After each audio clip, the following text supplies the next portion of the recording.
Hello and welcome to another episode of the E-commerce Coffee Break podcast. Today we want to talk about about dropshipping. No, dropshipping has been declared dead a million times, but it is not. With me on the show today, I have Travis Mariea. He is the CEO of flxpoint.com, a dropship and distributed order management platform built for connected commerce. Travis has been in the e-commerce industry for over 10 years, leading multiple software and service companies. He is an advocate of the distribution fulfillment model and passionate about empowering merchants to compete in a rapidly evolving retail industry. So let's dive into the topic of dropshipping. Hey, Travis, how are you today? Hey, good. Thanks for having me. Great to have you on the show. Travis, dropshipping, why?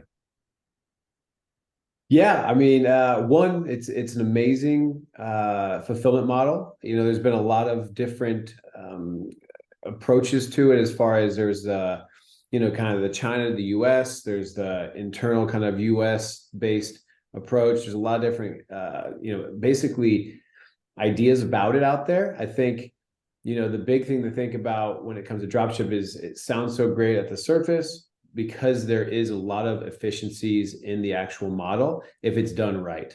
In general, it's been tough to, get it going because there's a lot of integration heavy kind of work that is involved. But in general, right now, dropshipping is really picking back up. And I'm not talking about quit your side job or start a side job, quit your 9 to 5, kind of that. The drop shipping where it's this live on an island kind of scenario. We deal mostly in drop shipping where it's a fulfillment model for an established retailer or someone that has an audience in general. Maybe not a retailer, but an influencer, whatever it might be, but has an audience, has a differentiated kind of brand. For that type of company, it can make a ton of sense. And right now it's some of the best time to start drop shipping. You've got direct to consumer brands that are great, that they're on a Shopify store, on a BigCommerce store, wherever it might be, that you can easily plug in with, systems like whether it's Zapier or like an order management system built for dropship, like ourselves, FlexPoint, whatever it might be, you can easily kind of connect to a partner network of dropshippers. And so right now it's really been interesting to see the new players getting into the space, because it doesn't require as much technical overhead as it has in the past. So it's been interesting to kind of see that. Mm-hmm. Yeah, thanks for clarifying. We're not talking about what was a hype a few years ago, become rich overnight with AliExpress dropshipping. These things and this kind of dropshipping is definitely nothing that I would recommend. But dropshipping as a business model has been around for a very long time. And I agree 100% with you, the market moving to DTC dropshipping, done the right way, and we will dive into this now, is still a great business concept. Now, it can become relatively complex if you're running a store. You have different suppliers, different technology platforms. And I understand you at FlexPoint, you're helping in basically clearing this up, create clarity, and helping with the processes. Tell me a little bit about the complexities behind running a dropshipping business. Sure. Yeah, let's say you're typically just shipping something out of your warehouse, right? You're a D2C brand or a traditional retailer that you've had a brick and mortar or your own warehouse. You're used to physically having these items and maybe just a small catalog, because you're not building out a large catalog. It's usually price prohibitive to do that. But when you start drop shipping, a lot of times you're dealing with a larger catalog because you don't have to own the inventory, and you don't actually own it, so you don't physically have it. So that means things like images, titles, descriptions, like how do you actually decide what to call it, how to describe it, how to get the imagery, just getting the products up onto your website in mass. Usually, like I said, it's more than just one or two that you're adding, at least in our model, in the traditional retail model. It's kind of can be difficult. So you're dealing with whether it's a file or an integration need there, and getting it up, categorizing it properly. So to start, that's a piece of it. Once you get your product catalog onto your website, you then need to sync inventory. So, working with your vendors to understand where do they maintain their accurate quantities, so you don't sell something they don't have in their warehouse that they cannot ship for you. So, as I was saying earlier, you need to build a good brand. It's not AliExpress just flipping customers, never having them come back. You need to be still building a good brand, and with that, you need to have a good fulfillment experience. And so with that, you got to make sure that you're not selling things that are out of stock, and you're fulfilling orders when people buy them on your website to build your brand. Onboarding vendors in general is something that you should be thinking about, and you need systems like whether it's a FlexPoint or any kind of software out there that helps you kind of onboard these vendors, to get the catalog in, to sync the inventory, to manage how many vendors you have in a queue, how many that you've already signed agreements with, how many that you've integrated with. So just that whole piece of it, that's all just getting started, right? There's some complexity there, and why there's software out there that focuses just on that piece. And so once you get going, you get your vendors up, you're going, you start getting orders in. You do need to be thinking about, okay, an order comes in, it has one of my branded items on it, and it also has a dropship item on it. How do I split that off appropriately? And then how do I, make sure that experience is good, whether it's coming in 2 boxes or whether you're bringing it into your own warehouse first, what we call cross-stocking, and bringing that in first and then sending it all together. If you have high enough margins, it can make sense to do that in some industries. So it's thinking about those complexities and how you want to handle them. And one of the most complex areas that we handle is in the retail world, where you might already be buying wholesale from brands. Say I'm an outdoors company, and I sell fishing rods, and I'm currently buying those wholesale. I'm storing in my whole warehouse, and I'm sending them out. If I also am dropping that exact same fishing rod, how do I map that across multiple systems to say this fishing rod's in my warehouse, this one's also in another warehouse?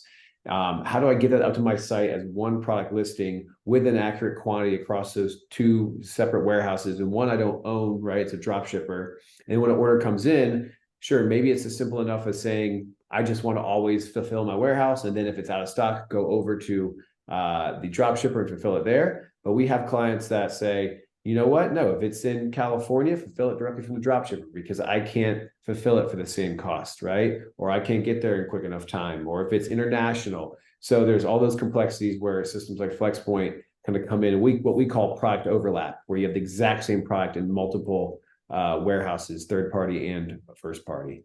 So it's really just a game of data integration, data management, whether it's inventory, product, or order data. Mm-hmm. It was a great overview of what basically dropshipping, the different kind of scenarios that you can work with. I like that. So now, once you have found a vendor or supplier for the products that you want to sell in your store, obviously they all have different technology platforms. Tell me a little bit about the integration of whatever they can provide when it comes to the data exchange to your platform. That might be Shopify, that might be BigCommerce, wherever you're on. Yeah, exactly. So it's all about integration, right? And that's the main piece when you're working with a drop shipper. To be able to have that good experience, you need to have your 2 systems talking. And traditionally, EDI was the way you integrated via dropshipping. And for those that are not familiar with EDI, electronic data interchange, it was built to replace the fax. That's how old it is. And it was literally just this non-human readable files that were translated. Interesting enough, it's still used by most of the large players, Walmart, Amazon, Target, all the big retailers still a lot of times require EDI because they've built their whole system infrastructure around it. But it's very tough to implement. It's very fragile. It's not a standard like it might sound. It can differ from retailer to retailer. It's very time consuming to set up. So at the very base level, that's how people started integrating from a retailer to a supplier. And then, obviously moving on to integrating dropship as well between that retailer and that supplier. Still around today, but that's kind of at the base level, the one you want to avoid. 3-month setups, costly, things like that. It slowly evolved to, and you see this today a lot, where there's CSV files that are hosted on like a Dropbox location or an FTP to provide live inventory. And there's custom scripts written that, a lot of entry-level developers can write a script to update a file. So it made things a little bit easier. They're human readable. It simplified kind of that EDI process of transferring files, but still wasn't great. We saw the REST API really kind of bring things forward a lot further in that, it's with good documentation, it's a very efficient way to translate data back and forth between 2 systems. And so the rise of the API has really kind of been a game changer for just kind of integration as a whole. But it still requires a developer, and you need kind of a good developer to make sure that they can properly read the documentation, integrate, deal with rate limiting, deal with, pagination, things like that. So, that was good, but it still required a developer. Where we're at now, and why I'm so excited about dropship and the integration between partners in commerce, is that we've got these connectors that say you don't have to be a developer. We've already built all these pre-built integrations to every open API system that is out there. Shopify, BigCommerce, any new software that's being rolled out has an API in most cases. And so, everyone probably on your podcast a good bit probably know about Zapier, right? And that's a great example of an iPaaS, an integration platform as a service that helps you just kind of integrate more commerce-focused ones like Celigo out there and Alloy and things like that. What we did with FlexPoint is, because we're focused on dropship, we built an order and inventory management system with an iPaaS built in. So now when it comes to integrating your vendor who's on Shopify, you just have them install the Shopify app and you automatically are pulling in product data, automatically syncing inventory, automatically sending orders and tracking information back and forth. No developer, no custom code for those that are on Shopify, on BigCommerce. We even have them with open source platforms like Magento and WooCommerce, things like that. So, what the big hurdle was when integrating with dropship suppliers was, how do we integrate? Who's going to write it? Do I have a developer? Do I not have a developer? How do I deal with EDI? Now today it's, I'm on Shopify, you're on Shopify. I'm on BigCommerce, you're on Magento. Doesn't matter. Just use a system like FlexPoint or any other kind of iPaaS out there to easily connect with your partners essentially and start working together. Okay, no, makes perfect sense. And obviously that helps a lot. I remember the times dealing with CSV files, and it was a pain in the neck. There were so many errors in there. So that just was not a good experience. Now, when you work with a partner on the other side and you only want to source, I don't know, certain product ranges and synchronizing the stock and all of that, how do you keep control from your side that you really only source the products that you want to have and so on? Yeah, that's a great question. And I can tell you've got experience in here, right? Just be able to dive in there, or at least have heard of, the complexities there. So what we do with FlexPoint specifically, because we are in the business of building out a larger catalog, not the one SKU kind of dropship AliExpress thing, but like building out a larger catalog to bolster your brand online and to, build an experience on your website. So you're dealing with a lot of products that are available to you. We have two screens, really three, but two that mainly matter, where you can see the entire product feed. So whether you're integrated via CSV file or EDI or an API, like still has to happen for some of your vendors that require it, or you connected to a Shopify store, a Magento store, whatever it might be, all those products are brought into a single screen. And from there, you can look through that, search through that, and then move them to down Florida. So today's out of school day. But yeah, so basically what I was saying is we've built specifically the IMS and the PIM tooling within our system to say, here's all that's available to you, right? With rich imagery and titles, inscriptions, and custom fields and attributes that you can easily filter.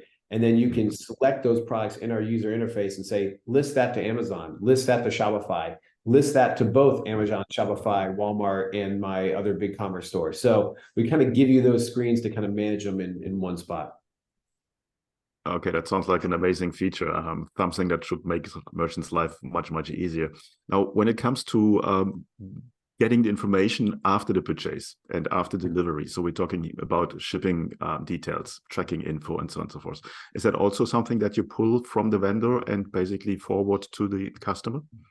We do, and that has been, I believe, that's a big piece of the efficiency that we add is we have a lot of customers saying, we receive an order, we a lot of times have to manually send the order to our vendor, right? And we kind of help with that piece. But the biggest one was always, okay, I might be able to automate like an email PO or something, but getting the tracking back up to my store was always tough. So yes, we do help in that full cycle, not only from what we call left to right is getting the products up, listed and synced, and then right to left, which is the orders down to your vendor, and then back up the shipping tracking to your customer. And nowadays we'll update the order status and BigCommerce and Shopify specifically, I can think off the top of my head, we'll push the tracking up, we'll mark the status as shipped, and then all that normal communication will come from your Shopify store with your branding, with all of your proper kind of messaging that you had for any other order.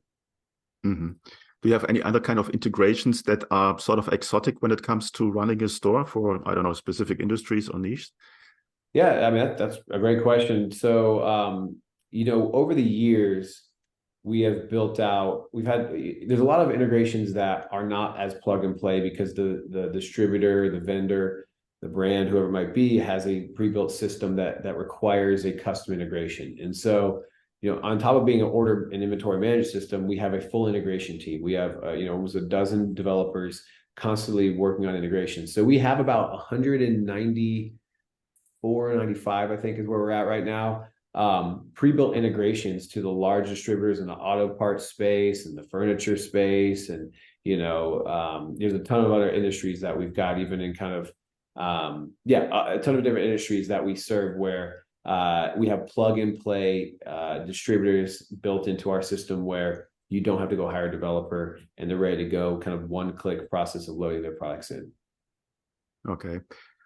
Now, you're obviously talking to a lot of vendors out there. Do you see some specific trends or industries where dropshipping is really picking up right now compared to, I don't know, a year or 2 years ago? Yeah, I think traditionally it's been big in those markets I mentioned, the industries that, automotive, even in the firearm, adult space, furniture, where, there's these big distributors that exist that have pre-built feeds and easily connect.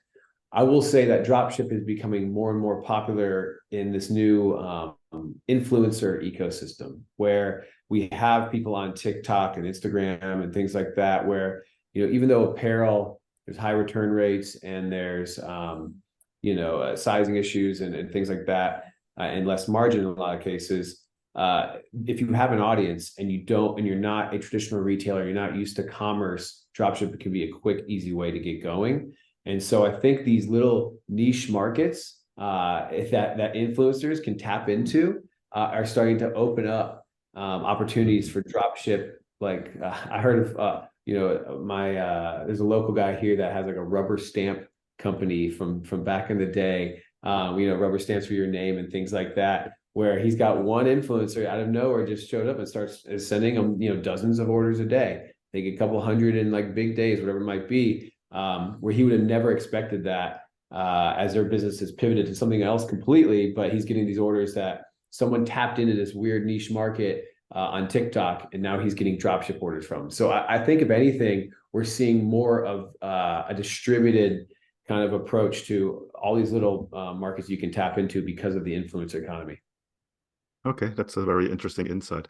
How does the onboarding process look like with FlexPoint? What's the timeline there? Yeah, with us, it can be very quick, depending on the complexity. I mean, I would say you can be up. We've had people sending orders within a couple of days, 3 to 4 days. We've also, had larger implementations where you're bringing on 10, 15, 20 vendors is kind of what you want to have on before you go live. And so that can be like a 90, even to 120 day implementation. If you're bringing on catalogs, you're commuting with vendors. That's kind of what we do see. I'd say on average, we're looking from like a 30-day to 90-day experience getting up and going. If you are an established retailer with an established store and you have multiple vendors you want to bring on board, there's a project management piece to it. Okay, that brings me to the question, who's your perfect customer? Yeah, our perfect customer for FlexPoint is, a retailer that has established vendor network that is looking to automate more of their business that they do today manually. Ideally, they're doing, at least $3 million to $5 million GMV annually. It shows that they've kind of got an established business and kind of need, have got past the manual side of things. SMB for sure, but definitely we're leaning towards mid-market. But anyone that has a dropship component or wants to add a dropship component to automate more of what they're doing already online. We have another brand that's a little bit more SMB focused, inventorysource.com. That's really anyone that's just getting up, getting going. You can be live in the matter of a couple of hours by integrating with that pre-built network I mentioned. That kind of focus is there, where FlexPoint is really looking for the more established retailer looking to automate what they're doing manually. Okay, give me a bit of an oversight on overview on the pricing structure. How does that work? Yeah, pricing structure, we're roughly $800 a month. A lot of times we are looking for annual contracts and, annual payments. But we do have options to go down to monthly when it makes sense. Right now, our team today mostly kind of manages the kind of the sales, pricing and things like that. However, we do have kind of a light version of our app coming out where it's going to go back to kind of that, you can buy it on the website, roughly $700 a month, will be kind of that price point. But yeah, that's how it looks today. And then, like I said, because Inventory Source is our sister company, very similar, a little more SMB, that's at $99 a month. FlexPoint is really for that more serious retailer. Yeah, I mean, just taking into consideration how much time it saves you, and probably the level very low compared to do it manually. That's a no-brainer. Before we come to the end of the coffee break today, is there anything that you want to share with the listeners that we haven't covered yet?